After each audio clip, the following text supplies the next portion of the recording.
ఇవాళ GVCA greater Visakha citizens forum నుంచి press meet చేస్తాం. నా పేరు captain Viswanathan, GVCA secretary. Main program ఎలా ఉంటుంది, ఈ వెల్కమ్ అడ్రస్ తర్వాత మా కన్వీనర్ గారు నాగేశ్వరరావు గారు ఆయన how we came about formation GVC platform చేసాం, దేనివల్ల ఇది ఫోరం కావాల్సింది ఉంది అని ఆయన చెప్తారు.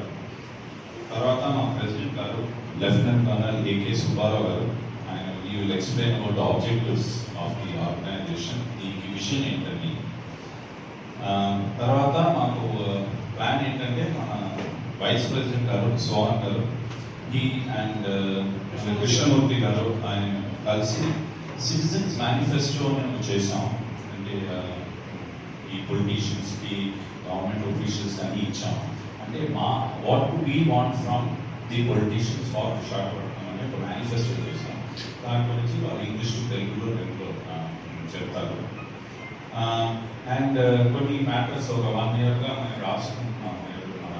మన జీవీఎంసీకి కలెక్టర్ గారికి అందరికి రాసిన ఆ లెటర్స్ ఏదైనా ఇష్యూస్ పెండింగ్ ఉన్నాయో అండ్ దానికి ఫాలో అప్ చేయాలని just a brief on it.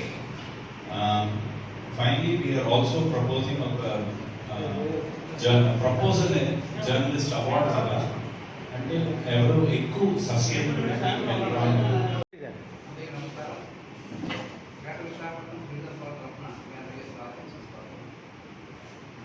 ఈ రోజు ఆంధ్రప్రదేశ్లో విశాఖ నగరం విశ్వవిఖ్యాత నగరంగా గుర్తింపుతోంది. దీనికి విశాఖపట్నంలో ఉన్న ప్రకృతి వనరులు, దీనికి సహజసిద్ధమైనటువంటి సంపద ఎన్నో ఉన్నాయి. గతంలో అయితే ఆంధ్రప్రదేశ్లో హైదరాబాద్ విశాఖపట్నం ఉండేవి. విశాఖపట్నం ఒకటే మన ఆంధ్రాకి ఎకనామిక్ క్యాపిటల్గా కూడా తయారవుతుంది. కాబట్టి ఈ విశాఖ నగరాన్ని కాపాడుకున్న బాధ్యత ఈ విశాఖ నగరంలో ప్రతి ఒక్క పౌరుడికి ఉంది. మేమైతే గత 45 సంవత్సరాలుగా ఎన్నో స్థానిక రాష్ట్ర దేశ సమస్యలపై పోరాడుతున్నాము. అయితే విశాఖ నగరానికి సంబంధించిన సమస్యల మీద, అంశాల మీద ప్రత్యేక దృష్టి పెట్టి ఈ నగరానికి ఒక ఖ్యాతి తీసుకురావాలి సంకల్పంతో ఈ గ్రేటర్ విశాఖపట్నం సిటిజన్స్ ఫోరంని స్థాపించడం జరిగింది. దీంట్లో ముఖ్యంగా విశాఖ నగరానికి చెందిన ప్రధాన అంశాలు, వాటిని మనం ఫోకస్ చేయాలంటే దానికి ఒక పకడ్బందీ టీం కావాలి.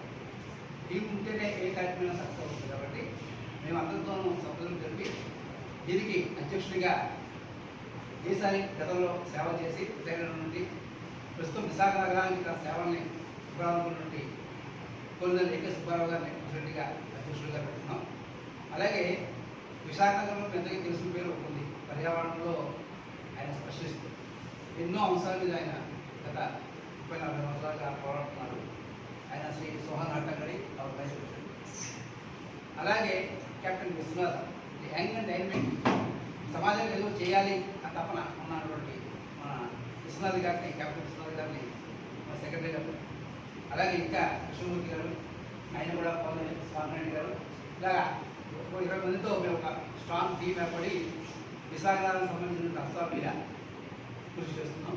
ఆ అంశాలు ఏమైనా అవ్వచ్చు, మన సెక్రటరీ గారు సోదరులు చెప్తారు. అది పర్యావరణం కావచ్చు, కాలుష్యం కావచ్చు, ట్రాఫిక్ అడ్రస్ కావచ్చు, సంపద, హెరిటేజ్ సంపద కావచ్చు, ఏమైనా చాలా అంశాలు ఉన్నాయి విశాఖకు సంబంధించి. ఆ అంశాల మీద మేము దృష్టి పెట్టి ఈ విశాఖ మా బాధ్యత తీసుకున్న దృష్టిలో ఈ జీవీసీ ఏర్పడింది. దీనికి మీ సహకారంతో మేము ఇంకా ముందుకెళ్తామని ఆలోచిస్తున్నాం. కాబట్టి ప్రస్తుతం జీవీసీ కలిపి మన విశాఖ నగరాన్ని ముందుకు తీసుకెళ్తాం. మిమ్మల్ని జీవీసీ స్వాగతిస్తున్నాను. ఈ సంస్థ ఎటువంటి పరిస్థితుల్లో ఎందుకు ఏర్పడింది కన్వీనర్ గారు, ఫౌండర్ ఆఫ్ దిస్ ఆర్గనైజేషన్ చెప్పారు. దాన్ని కంటిన్యూ చేస్తూ అసలు మా అవసరం ఏంటి, దీని ఉద్దేశం ఏంటి, ఈ సంస్థ యొక్క ఉద్దేశం ఏంటి, వాట్ ద పర్పస్ అనేది నేను తెలియపరుస్తున్నాను. ఈ సంస్థ స్థాపించడంలో ముఖ్య ఉద్దేశం ఏమిటి, విశాఖపట్నం ప్రజల జీవన విధానాన్ని అభివృద్ధిపరచడం, వారికి మంచి ఆరోగ్యకరమైన వాతావరణం కల్పించడంలో సహాయపడతారు మరియు ప్రజాస్వామ్య పద్ధతిలో పాల్గొంటూ ప్రజల జీవనధారలో మంచి చేయడం కోసం మేము పెట్టే చట్టాలు దానికి మాకు ముందు చూపున్నాను విజన్ ఆలోచన లోకల్ రీజనల్ నేషనల్ లెవెల్లో అధికారులతో సంప్రదించి చర్చించి మిత్రులతో ఆలోచించి విశాఖ పౌరుల సుఖమైన ఆరోగ్యకరమైన జీవితం సాగించేందుకు కావలసిన వాతావరణం కల్పిస్తారు మేము అధికారులతో సంప్రదించి చేస్తామని అది మాది యొక్క దాని ముందు చూపు లక్ష్యం ఆబ్జెక్టివ్స్ మాకున్న ఆబ్జెక్టివ్స్ ఉన్నాయి. అంటే ఈ సంస్థ స్థాపించిన తర్వాత ఆరోగ్యం కూర్చొని కొన్ని గ్రే ఏరియాస్ కొన్ని ఇష్యూస్ మేము గమనించి సో మా ఆబ్జెక్టివ్స్ ఏంటంటే మొట్టమొదట ప్రజలతో సంప్రదించాం. It's not possible to discuss all the cities of the country.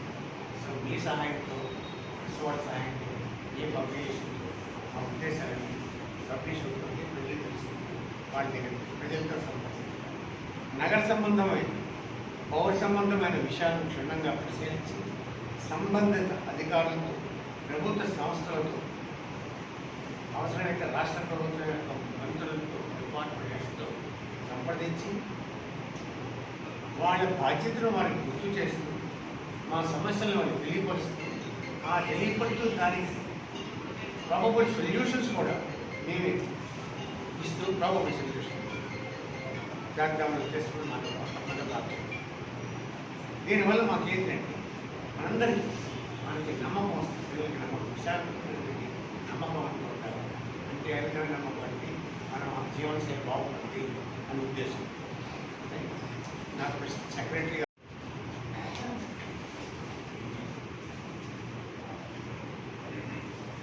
విశాఖపట్నంలో దాని పరిసర ప్రాంతాల్లో చాలా కాలుష్యం, పొల్యూషన్, గాలి కాలుష్యం, నీరు కాలుష్యం, శబ్ద కాలుష్యం చాలా అందరికీ తెలుసు.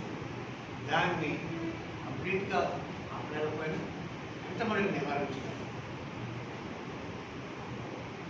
ఈ తూర్పు కనుమలు కొండలు గ్రేట్. నేను ఆర్మీలో పనిచేయడానికి నేను ఈచ్ అండ్ ఎవరి కార్నర్ ఆఫ్ ద కంట్రీ నేను పనిచేశాను.